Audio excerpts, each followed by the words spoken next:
hormati KPU Kabupaten Bogor, ada aja nih. hormati Pak Sekretaris dan jajaran sekretariat bawah, saya hormati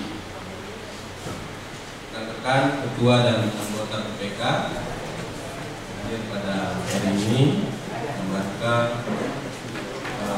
bimbingan teknis.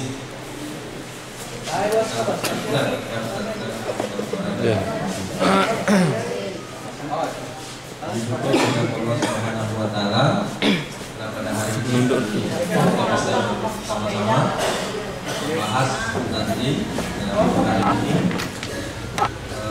beberapa hal yang selalu menjadi bahasan khususnya dan ini akan menjadi tugas pokok dan fungsi yang paling strategis dari penyelenggaraan pemilu.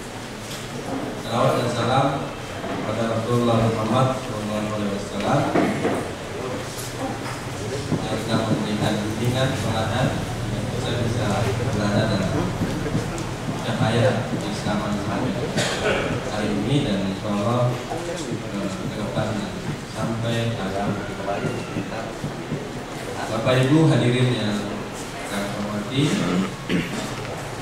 pada hari ini merupakan saat yang cukup memberikan catatan kami sebagai penyelenggara pemilu di Kabupaten, karena saat ini merupakan titik akhir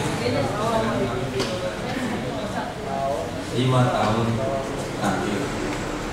Jadi keputusan KPU Sumbawa bahwa akan berakhir bulan Desember.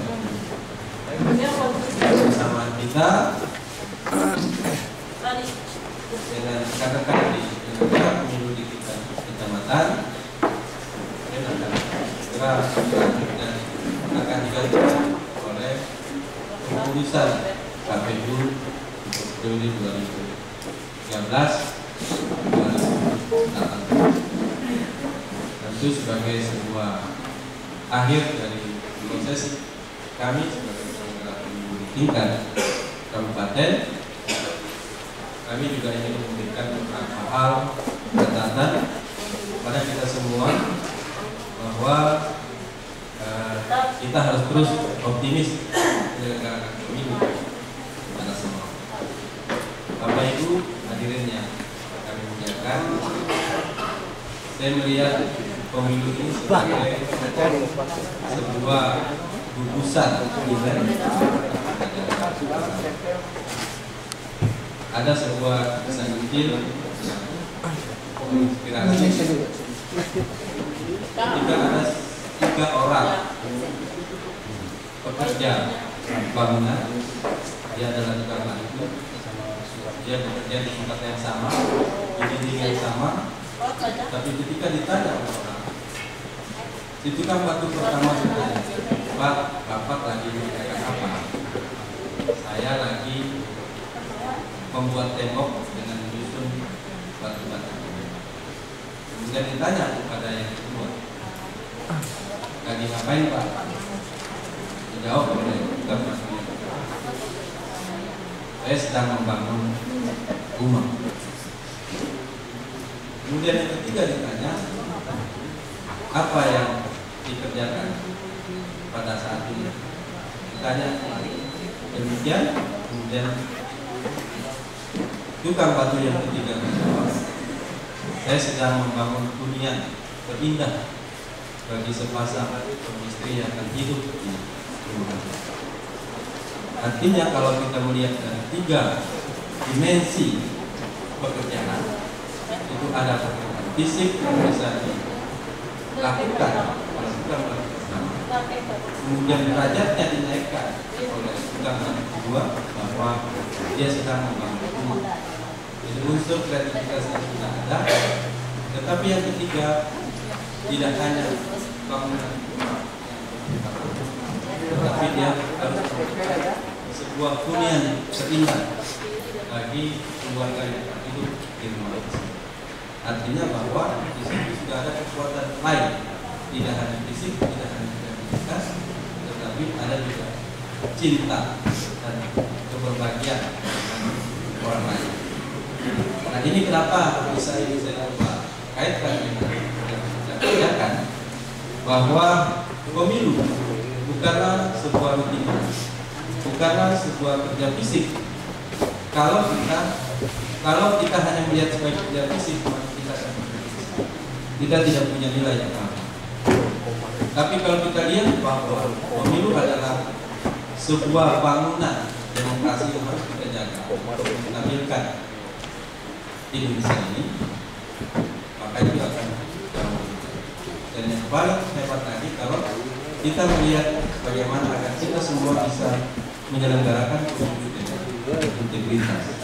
Artinya apapun yang dilakukan oleh peserta pemilu, kelompok-kelompok kepentingan yang ingin mempengaruhi hasil pemilu, maka kita tidak hanya menghitung, membuat catatan rekapitulasi, membuat catatan pemungutan suara, tapi kita juga bagaimana memasukkan nilai bahwa di sini ada integritas penyelenggara, di sini ada nilai dari sebuah nilai kemanusiaan yang harus kita jaga, bahwa harga diri penyelenggara harus di atas segalanya. Dia tidak bisa diukur dengan uang, dia tidak bisa diukur hanya karena dia suka berteman dengan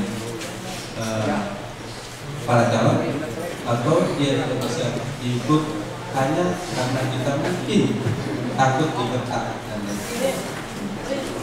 Nah, inilah yang penting bagi saya yang ingin saya sampaikan kepada bapak-bapak dan ibu-ibu, karena kita sudah membangun kecintaan kita terhadap pemilu ini. Mungkin sudah ada yang tahu sama dengan kebijakan kami di KPU. Ada yang saya Pak Dirman 10 tahun, Bu Nurul dan Pak Adi sudah 5 tahun menjalani sebuah proses. Tentu di dalamnya ada dinamika, ada sesuatu yang membuat kita sering bertemu, kita berinteraksi, kita selalu membangun hubungan yang baik, walaupun mungkin persoalan muncul ketika kita berinteraksi, ketika kita menyelenggarakan pemilu. Oleh karena itu tidak ada garis catatan, tapi yang paling penting adalah keberterimaan kita bahwa kita sudah punya pengalaman menyelenggarakan pemilu, walaupun sampai 3 putaran, tapi alhamdulillah itu bisa menjadi catatan positif bagi kita semua, bahwa dengan integritas penyelenggara yang baik ketika pusat dari KPPS, itulah yang bisa menyelamatkan kepada kita di daerah-daerah lain. Walaupun 3 putaran pilkada, kita bisa sikap berdiri dan menyatakan bahwa kita sukses menyelenggarakan pemilu bersama-sama.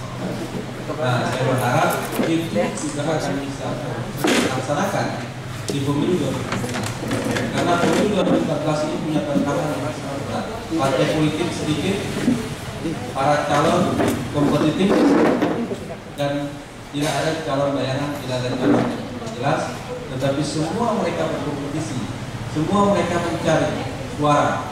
Oleh karena itu, maka harus penyelenggara pemilu harus betul-betul memahami apa yang menjadi tupoksinya.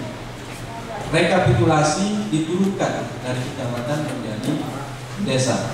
Ini menjadi catatan bagi PPK untuk melakukan mengkoordinasi PPS, karena kita tahu secara kualitatif PPS jauh di bawah PPK.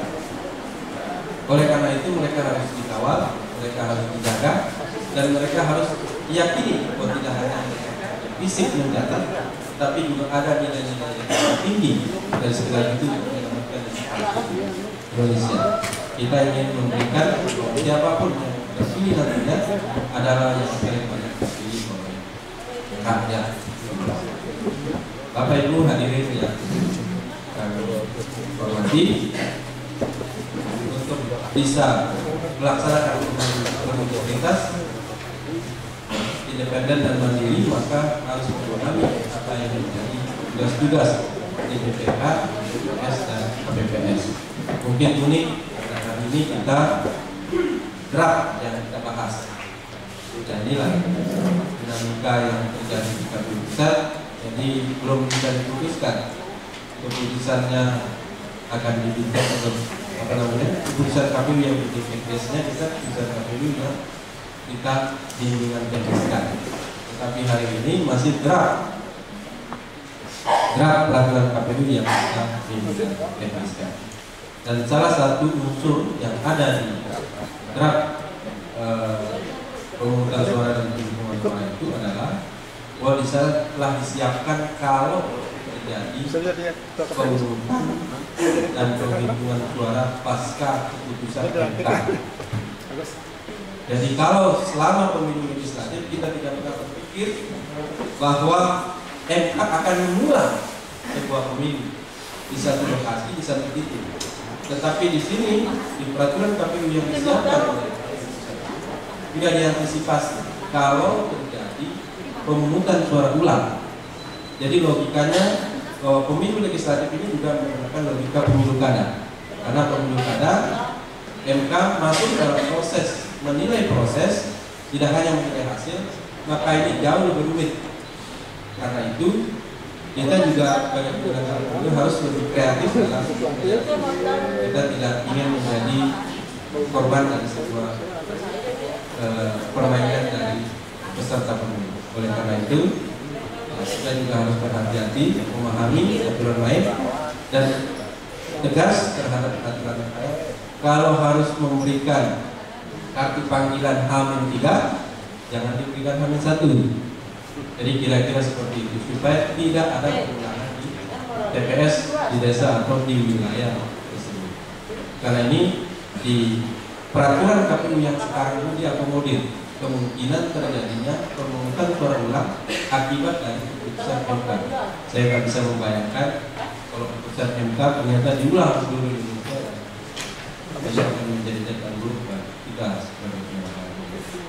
Bapak Ibu hadirin yang kami muliakan, mungkin itu beberapa catatan penting yang jelas kami atas nama penyelenggara pemilu KPU Kabupaten Sumbawa berterima kasih kepada Bapak-Bapak dan Ibu yang telah bersama-sama kami menyelenggarakan pemilu dalam 5 atau 10 tahun belakang. Dan kami juga mohon maaf jika sekiranya ada hal-hal yang membuat Bapak-Bapak tersinggung atau terganggu psikologinya, karena tiap hari itu tidak telepon dan tekan. Karena itu semua kecintaan kita terhadap pemilu. Jadi kalau pemilu kemarin kita berhitung tentang mereka di kabupaten itu begitu lama, ya, kami berharap agar pemilu sekarang bisa lebih waktunya bisa lebih pendek di tingkat kecamatan dan di tingkat kabupaten. Hanya porsi waktunya di tingkat TPS yang harus agak panjang, artinya harus berhitung mereka satu persatu. Nah, inilah yang menjadi catatan kami, dan terima kasih sekali lagi atas kehadiran Bapak-Bapak dan Ibu-Ibu. Seriuslah bimbingan teknis ini, walaupun mungkin dari beberapa pengusul ini periode ke depan tidak lagi bersama Bapak-Bapak, termasuk saya, tidak lagi bersama Bapak-Bapak di tingkat kabupaten. Kalau ditambahkan mungkin bersama Bapak-Bapak, tapi saya dari provinsi itu. Saat ini masih kolektif. Mohon doa karena kekuatan doa itu bisa mengumpulkan. Terima kasih. Yang mengucapkan Bismillahirrahmanirrahim. Bimbingan teknis peraturan KPU, peraturan KPU. Teknis draft peraturan KPU tentang pemungutan penghitungan suara di TPS pada penyelenggaraan pemilu anggota DPR, DPD, DPRD provinsi dan DPRD kabupaten kota di tingkat PPK saya nyatakan dibuka. Demikian wilayah protokol.